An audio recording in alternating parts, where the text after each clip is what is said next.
మీరందరూ గమనిస్తే ఆల్మోస్ట్ సంవత్సరానికి 150-200 సినిమాలు రిలీజ్ అయితే పట్టుమని 10 సినిమాలు కూడా ఆడట్లేదు సినిమా ఇండస్ట్రీలో. అంటే సినిమాలు ఏమో ఆకాశంలో చుక్కల్లాగా లెక్క పెట్టలేనని వస్తున్నాయి, హిట్లు మాత్రం మన చేతికున్న వేలలాగా లెక్కబట్టగలిగే అన్ని కూడా రావట్లేదు. అంటే దానికి అంటే ఏదైతే ఎంత కష్టం వచ్చినా నిలబడ్డ ఆ నలుగురు ప్రొడ్యూసర్లు వాళ్ళ సంగతి పక్కన పెడితే ఎంతమంది ప్రొడ్యూసర్లు ఇలా వచ్చి మళ్ళీ అలా ఊరెళ్ళిపోతున్నారో మీకు తెలియదు. అంటే కొన్ని 100 కోట్ల నష్టం అవి భరించలేక మళ్ళీ తెచ్చుకున్న పరువును కాపాడు కోసం ఆ ఇస్త్రీ చొక్కాలు వేసుకొని ఈఎంఐలు కడుతూ ఉన్న ప్రొడ్యూసర్లు ఇంకా చాలామంది ఉన్నారు. అంటే దేనికంటే ఇదంతా ప్రతి ఒక్కరు ఏదో ఒక సలహా ఇచ్చేయడమే. మలయాళంలో మంజుమాల బాయ్స్ అని ఒక సినిమా చూసి అలాంటి సినిమా మన వాళ్ళు ఎందుకంటే తీరండి అని, పోనీ అలాంటి సినిమా మన వాళ్ళు తీస్తే అందులో ఐటమ్ సాంగ్ పెట్టలేదని ఏడుస్తారు. పోనీ ఏదో ఫ్రెష్ కంటెంట్ ఉండాలి కదండి, ఫ్రెష్ కంటెంట్ కావాలి కదండి, ఫ్రెష్ కంటెంట్ తీసి రిలీజ్ చేస్తే రిలీజ్ రోజు ఫ్లాప్ చేసేసి రిలీజ్కి వచ్చి పాటలు పాడుతుంటారు. రూబా రూబా సదాశివ సన్యాసి ఇలా పాడేస్తుంటారు రిలీజులకు వచ్చి. రిలీజ్ రోజు మనకి అయ్యేం తెలియదు. అలా అంటే ఆ విధంగా ఎవరికి వాళ్ళు సలహాలు ఇచ్చేసి ఆ సినిమాని ఏదో రూపంలో చంపేస్తూ వస్తున్నారు. దానివల్ల ఎక్కువ నష్టం ప్రొడ్యూసర్లకే జరుగుతుంది. వీటన్నిటికంటే ఏదైతే కొన్ని సంవత్సరాల నుంచి మన తెలుగు సినిమాకి బొమ్మ చూపించిన ఐ బొమ్మ అనేది ఒకటి ఉందో ఆ దరిద్రం ఇప్పటితో అయితే పోయింది. కానీ దానికంటే పెద్ద దరిద్రం ఏముందంటే సోషల్ మీడియాలో వచ్చే నెగిటివిటీ. అంటే లెజెండరీ యాక్టర్స్ దగ్గర నుంచి ఇప్పుడిప్పుడే ఎదుగుదామని వస్తున్న ప్రతి యాక్టర్ మీద కూడా సోషల్ మీడియాలో విపరీతమైన నెగిటివిటీ. అది కొంతమందికి ఇప్పుడు నాలాంటి వాడు మీరు చేశారనుకో నాకు పెద్ద బాధ ఏమి ఉండదు, నేను మా ఇంట్లో అమ్మా నాన్నలకు నేను చెప్పుకోగలను, అవేం పర్లేదు నేను చూసుకుంటాను. కానీ కొంతమంది అందరికీ అలా ఉండదు. కొంతమంది వాళ్ళ పేరెంట్స్ సెన్సిటివ్ అయి ఉండొచ్చు, ఆ పర్టికులర్ యాక్టర్ సెన్సిటివ్ అయి ఉండొచ్చు. అలా ట్రోల్ చేయడం వల్ల వాళ్ళు మనస్తాపానికి గురైపోయి ఖచ్చితంగా వాళ్ళు చేసే ప్రాజెక్టుల విషయంలో కానీ వాళ్ళు చేసే పనుల విషయంలో కానీ వెనకపడుతూ ఉంటారు. అది మీరు గమనించాలి. నేను ఓన్లీ ఏదో చిన్న చిన్న వాళ్ళ గురించి చెప్పట్లేదు.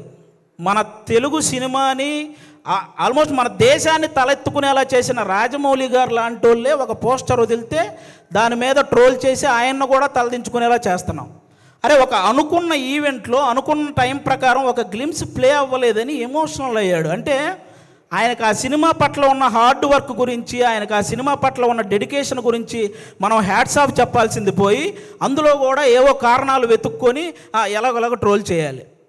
అక్కడ తప్పు జరగలేదు అసలు. ఆయన బేసిక్గా నాకు రామాయణం మహాభారతం అంటే చాలా ఇష్టం అని చెప్పిన వ్యక్తి. అలాంటి వ్యక్తి ఎవరైనా రాముడి గురించి నాకు తీసే అవకాశం వచ్చిందని చెప్పిన వ్యక్తి. ఆయన ఆ రోజు హనుమంతుడి మీద అలిగాడే కానీ అవమానించలేదు. ఇది ఒక్కటి అందరూ గుర్తుపెట్టుకోవాలని నేను మనస్ఫూర్తిగా కోరుకుంటాను. ఒకరు కాదు, సినిమా కోసం ఎన్టీఆర్ గారు సన్నబడితే ఆయన మీద ట్రోలింగ్, మన బాలకృష్ణ గారు మాట్లాడితే ట్రోలింగ్, అల్లు అర్జున్ గారు నవ్వితే ట్రోలింగ్, సాయి ధర్మతేజ్ గారు యాక్సిడెంట్ అయ్యి ఆయనకు మాట్లాడడానికి ఇబ్బందిగా ఉంటే దాని మీద కూడా ట్రోలింగ్. అరే మనం బయట దేశాలకు వెళ్తే జస్ట్ మనం బాహుబలి అంటే కానీ మీరు ఇండియనా అనే పరిస్థితి ఉండదు. అలాంటి ప్రభాస్ గారి లుక్స్ మీద ట్రోలింగ్, రామ్ చరణ్ గారి చికిరి చికిరి అనే సాంగ్ పక్క దేశాల వాళ్ళు కూడా రీల్ చేస్తున్నారు. అలాంటి ఆ స్టెప్పుల మీద ఇక్కడ ట్రోలింగ్. ఒకరు కాదు, విజయ్ దేవరకొండ గారి మీద మన ఇండస్ట్రీ వాళ్ళే ట్రోలింగ్. అంటే ఒక వ్యక్తి ఇంకా అంతకు మించి ట్రోలింగ్ అంత మానసికంగా ఒక వ్యక్తిని కుంగవేయాల్సిన పనే ఉంది. ఇప్పుడు బాహుబలి, RRR, పుష్ప ఎలాగో ఒక వర్గానికి అర్జున్ రెడ్డి లాంటి సినిమా కూడా అలాగే. అతనికి బౌన్స్ బ్యాక్ అయ్యే టైం కూడా ఇవ్వకుండా అతని మీద అంత ట్రోల్ చేస్తూ ఉంటే అతను ఎంత ఇబ్బంది పడతాడో ఆలోచించాలి. ఒక శ్రీలీల అని ఒక తెలుగు అమ్మాయి ఇక్కడి నుంచి బాలీవుడ్, తమిళనాడు ఇలా వెళ్ళి అన్ని ఇండస్ట్రీల్లో వర్క్ చేస్తుంటే ఆ అమ్మాయి డ్యాన్స్ చేస్తుంది కానీ యాక్టింగ్ పెద్ద. ఇప్పుడు భగవంత కేసరి అనే సినిమా నేషనల్ అవార్డు దృష్టికి వెళ్ళిందంటే బాలకృష్ణ గారి పర్ఫార్మెన్సు, అలాగే అనిల్ రావుపూడి గారి కథతో పాటు శ్రీలీల గారి పర్ఫార్మెన్స్ కూడా వన్ ఆఫ్ ద రీజన్ కదా. అలాంటి అమ్మాయిని అంత బ్లేమ్ చేయడం ఏంటి? ఒకటిగా మెగాస్టార్ చిరంజీవి గారి మీద డీప్ ఫేక్ AI వీడియోలు చేశారబ్బా. ఇంతకంటే దరిద్రం ఏమైనా ఉంటుందా? నాకు తెలిసి ఆయన రికార్డులు కొట్టిన పోస్టర్లు గోడల మీద పడేటప్పుడు ఆ ట్రోలింగ్ చేసినోడు వాళ్ళ అమ్మ కడుపులో కూడా పడి ఉండడు. అలాంటి వ్యక్తులు వాళ్ళు. ఆయన 3 దశాబ్దాలు 1వ నంబర్ పొజిషన్లో ఉన్నప్పుడు వీడికి అసలు ఒకటంటే ఇలా ఉంటుందని కూడా తెలియదు. మన తుఫాన్ వచ్చిన ఆయన సినిమాల కోసం మనం పరిగెత్తుకుంటూ వెళ్తున్నప్పుడు వాడికి నడవటం కూడా వచ్చి ఉండదు. అలాంటి వాడు వచ్చి మెగాస్టార్ చిరంజీవి గారి మీద ట్రోల్స్. అరే మెగాస్టార్ చిరంజీవి గారు ఒక స్టేట్కో ఒక క్యాస్ట్కో సంబంధించిన వ్యక్తి కాదు, ఒక దేశం గర్వించదగ్గ వ్యక్తి మెగాస్టార్ చిరంజీవి గారు. అలాంటి వ్యక్తి మీద ట్రోలింగ్. ఈ ట్రోలింగ్ ఎందుకు, వీటి వల్ల సినిమా ఎందుకు చనిపోతుంది అంటున్నానంటే నేను హీరోల మీద ట్రోలింగ్ చేయడం వల్ల, ఇంతమంది స్టార్ హీరోల మీద ట్రోలింగ్ చేయడం వల్ల రేపొద్దున తెర మీద వాళ్ళు హీరోయిజం చూపించినా అది చాలా కామెడీగా అయిపోతుంది నార్మల్ జనాలకు చూసే వాళ్ళకి.